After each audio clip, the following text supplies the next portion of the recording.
So I'm a 2D animator. I've been working in animation in games, film, and television for some 20-something years.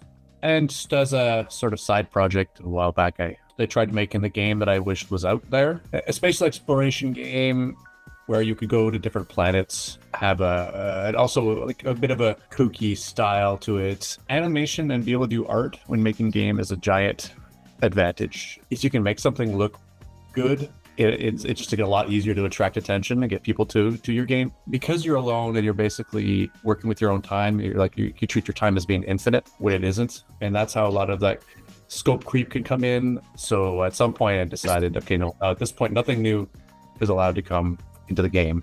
And I'm going to start using the things I already have. And I actually found that really fun and liberating, finding ways how to take two different, maybe a mechanic and an enemy, or two different enemies and mechanic, and mixing things together and finding really interesting ways to create variety with things that already existed. I think something that comes from teaching is learning to communicate your ideas and articulate your ideas, and the questions that you get will sometimes reframe your thinking and allow you to come at things with a different approach. Well, I think one of the things I enjoy the most as being a CG Spectrum mentor is starting with a student, with a mentee, and then watching their skills grow, watching them go from oftentimes having very little knowledge, and then their understanding grows and their skills grow, and watching that evolution over time, and the excitement that comes along with that. To put life and movement to basically static images is something that I think one could take for granted after having done it a long